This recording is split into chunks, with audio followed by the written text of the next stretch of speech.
Assalamualaikum warahmatullahi wabarakatuh. Bismillah, alhamdulillah. Sahabat milenial yang dirahmati oleh Allah, alhamdulillah pada sore ini saya jalan-jalan sama teman saya dan berjumpa dengan Gus Irfan, ini sahabat saya yang juga ini sering menekuni tentang ilmu fikih. Makanya dalam rihlah saya sore ini di samping silaturahmi juga ingin bincang-bincang dan saling berbagi pengetahuan. Beliau juga banyak tahu tentang fikih, dan yang menjadi target saya menjumpai Gus Irfan, Ustadz Irfan ini sahabat milenial yang dirahmati oleh Allah. Cerita yang nyampe ke telinga saya ini Gus, banyak orang, tetangga, sahabat bertanya tentang zakat fitrah. Yang dulu mereka tetangga saya itu kalau mau zakat fitrah ini mudah, karena mereka punya guru ngaji, ujuk-ujuk datang semuanya ke guru ngaji, dan guru ngajinya itulah yang menerima zakat. Entah mungkin terlepas dari guru ngaji ini apakah sebagai wakil atau beliau sebagai penerima zakat fitrahnya, atau hanya mewakili untuk mentasarrufkan zakatnya orang ini pada yang berhak.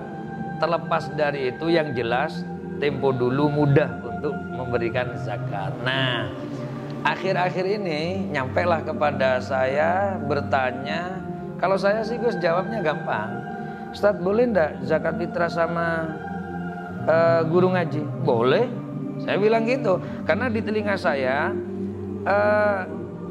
khilaf, ada yang memperbolehkan, ada yang tidak memperbolehkan, ada yang memasukkan ke sabilillah, ada yang tidak mau memasukkan ke sabilillah.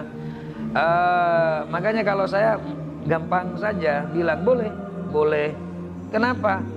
Ini khilaf, lu katanya tidak boleh. Yang tidak boleh itu yang muktamad, seperti yang disampaikan itu yang muktamad. Ini maksud saya biar mudah. Makanya sahabat milenial, kita tunggu ini bincang-bincangnya sama Ustadz Irfan. Yang jelas apa yang saya ceritakan, dulunya mudah memberikan zakat fitrah kepada seorang ustadz, akhir-akhir ini menjadi ramai karena ada pernyataan al-mu'tamad, padahal itu yang lebih baik. Nah, oleh karenanya kita bincang-bincang sama ustadz. Kalau menurut Ustadz Irfan sendiri gimana ini zakat fitrah kepada para ustadz ini? Pertama sederhana, kita memberikan zakat fitrah kepada ustadz. Iya. Mungkin kondisi dulu, mungkin barangkali ustadz dulu kan dalam kondisi miskin. Masuk fukoro ya?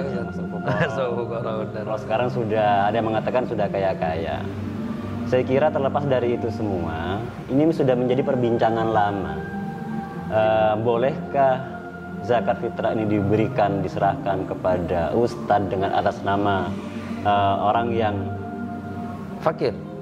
Bukan, orang yang sabilillah, berjalan di dakwah ya, memiliki andil besar untuk dalam agama ya. Misal, tanpa mempertimbangkan kemiskinannya, kefakirannya. Ini menjadi perbincangan sejak dulu.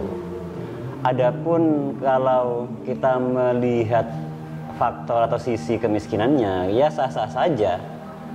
Jadi tidak ada masalah dengan itu. Sekalipun bertitel ustadz ataupun kiai ataupun siapapun, kalau yang namanya fakir bisa ustadz ya, karena memang lil fuqara. Karena begini, apa yang kita pandang, kita nilai seseorang miskin, terkadang menurut kacamata syariat ternyata kaya. Bisa jadi sebaliknya. Kadang dianggap kaya oleh tetangga kita, ternyata menurut syariat miskin. Coba ustadz gini ustadz, miskin yang menurut syariat ini pada dasarnya seperti apa Ustaz? Biar sekarang rame loh Ustaz, kalau lagi ada bantuan biasanya daftar miskin loh Ustaz. Gitu. Maka dari itu, miskin itu mempertimbangkan kondisi seseorang dulu, kemudian kondisi kebutuhannya. Jadi pemasukan dan pengeluaran kebutuhan seseorang tersebut, itu yang mempengaruhi miskin dan tidaknya seseorang. Jika pemasukannya lebih kecil atau tidak mencukupi daripada pengeluarannya, maka kategori miskin. Bisa jadi orang yang hanya punya cangkul saja itu kaya raya, ketimbang orang yang memiliki mobil tapi kenyataannya dapat hutang. Wah, nyinggung ini Ustaz ya. Anda ya. Leda, maksudnya gimana Ustaz? Orang punya cangkul tapi terhitung kaya raya. Kaya raya. Sedangkan orang yang punya mobil, rumahnya besar, ini dilihat dianggap miskin. Karena Kenapa? kebutuhannya tidak Karena tercukupi. kebutuhannya berbeda. Kebutuhannya memang yang tadi yang banyak hartanya dilihat dari hartanya banyak, tapi kenyataannya kebutuhannya juga banyak. Ala kulli hal seperti ini. Ustaz. Gimana Ustaz? Kalau memang ustadz itu memang kategori miskin, kan kita sepakat lah para ulama ya, siapapun ulama sepakat boleh memberi zakat kepada dia, zakat fitrah dalam hal ini. Akan tetapi ketika seorang ustadz atau kiai ini kaya dalam sisi ekonomi, dalam pandangan syariat, kemudian masih saja masyarakat karena memang memiliki rasanya di masyarakat itu secara psikologi mempunyai hutang kepada seorang tokoh ini. Jadi mau tidak mau dia harus menyerahkan zakat kepada dia. Maka secara syariat bagaimana kondisinya kiai atau ustadz ini kaya? Maka ini menjadi perbincangan lama sebenarnya, bahwa dalam beberapa mazhab, empat mazhab menyatakan tidak sah menyerahkan zakat fitrah kepada seorang ustadz atau orang yang ketika kaya ketika kaya, bukan atas nama kefakirannya. Akan tetapi di sana masih ada saja pendapat-pendapat ulama, seperti contohnya Imam Al-Kasani dalam mazhab Hanafi. Kemudian kutipan Imam Al-Qafal, beliau ini dari mazhab Syafi'i. Kemudian yang ulama kontemporer seperti salah satu gurunya Syekh Yasin Isa Al-Fadani, yakni Syekh Hasanin Makhluf, salah satu tokoh besar di Mesir. Ini menyatakan bahwa zakat fitrah ini boleh diberikan kepada orang-orang yang fisabilillah, orang-orang yang punya andil, punya peran dalam menegakkan agama ini. Masuk dalam sabilillah, Ustaz. Masuk dalam sabilillah. Iya, oke. Kemudian ketika ditelusuri kembali, ternyata kalau kita merunut kepada mazhab-mazhab yang otentik penjelasannya, ternyata memang ada istilah fisabilillah itu diarahkan kepada orang-orang yang memang fisabilil khair, yaitu orang-orang yang melakukan perbaikan dalam hal-hal agama ini, kemudian punya andil juga. Akan tetapi di sini tidak menyentuh pada zakat fitrah, tapi zakat mal ya Ustaz. Ya, zakat mal. Sebentar Ustaz. Gini Ustaz, orang bilang, ini saya potong dulu Ustaz. Soalnya di luar ini penting untuk diketahui sahabat-sahabat saya milenial ini.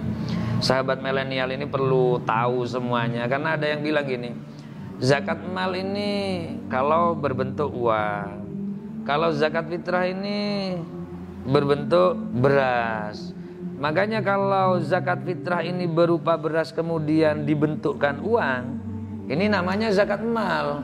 Ini kan salah paham Ustaz. Iya, betul. Iya, ini yang takut kalau nanti dengar zakat fitrah dan zakat mal. Ini sahabat milenial ini perlu tahu, sudah saya tahqiqkan sama Gus Irfan, bahwa zakat fitrah itu zakatun nafsi. Kalau zakat mal selain zakat fitrah. Sekalipun zakat fitrah dikeluarkan dengan bentuk uang, ini nanti juga kita bicarakan sama Gus Irfan di belakang. Boleh tidak zakat fitrah diuangkan? Lain pembahasan. Iya, lain pembahasan. Ini cuman ikut nimbrung yang ini aja. Kembali kepada yang tadi Ustaz. Kalau menurut jenengan berarti zakat fitrah ini kalau diberikan kepada ustadz, yang ustadznya masuk terhadap fuqara wal masakin. Oh, ini tidak ada ulama yang berbeda pendapat bahwa betul-betul boleh. Tapi menurut ustadz tadi menjelaskan bahwa ustadz menerima zakat fitrah ini, bukan ustadz jenengan ya, ustadz orang yang punya titel ustadz ini kemudian menerima zakat fitrah, ini masih ada ulama yang berpendapat masuk dalam kategori sabilillah. Semua orang yang menopang, membantu kegiatan keagamaan dengan bentuk apapun, berarti dia masuk dalam kategori sabilillah. Makanya muadzin termasuk ya Ustaz? Ya, muadzin termasuk. Masjid juga masuk. Kalau kata orang-orang kampung saya, Ustaz pedesaan, berarti golongan mu'alik juga masuk. Mu'alik itu golongannya as-salatu was-salam, mu'alik tarhim Ustaz. Istilah ilmiahnya tarhim itu juga masuk ya Ustaz. Berarti Ustaz masuk. Ini sabilillah. Kira-kira gini Ustaz, antara yang berpendapat boleh dan tidak boleh Ustadz atas nama sabilillah menerima zakat, ini kuatan yang mana Ustaz? Oh, yang kalau untuk ahli itu yang jelas 4 mazhab mengatakan tidak boleh zakat fitrah diberikan kepada ustadz atas nama sabilillah. Nama sabilillah udah boleh. Jadi oleh karena itu saya katakan sejak awal tadi, hanya saja beberapa ulama dari mazhab Hanafi, yakni Imam Al-Kasani. Ashabnya ya. Kira-kira begitu. Ashabnya seperti Imam Qofal, orang yang awalnya memang sudah ikut nalar bagaimana mazhab Syafi'i berijtihad, tapi ujung-ujungnya dalam masalah sabilillah Imam Qofal juga tidak sama dengan dengan mayoritas ulama yang internal mazhabnya. Hanya saja ini perlu kita luruskan, kita dalam bermazhab itu harus jelas kan Ustaz. Iya. Maksudnya gimana yang kita anut. Jadi kita harus konsisten lah. Kalau memang ada dalam mazhab Maliki menyatakan sabilillah itu juga memasukkan sabil khair juga, yakni lebih luas cakupannya daripada orang yang hanya berjihad dalam perang saja. Hanya saja itu tidak bisa diarahkan kepada zakat fitrah, karena dalam mazhab Maliki itu zakat fitrah harus diberikan kepada fakir miskin. Bukan 8 golongan yang lain. Nah, ini kan sudah tidak sama.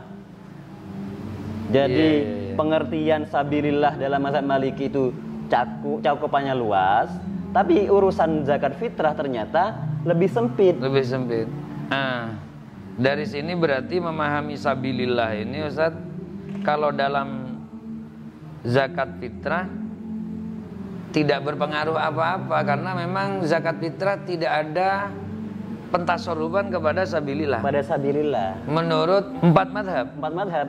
Karena kalau di madhab Syafi'i, sabilillah tetap bisa menerima zakat fitrah, tapi huzat, bukan sabilil khair.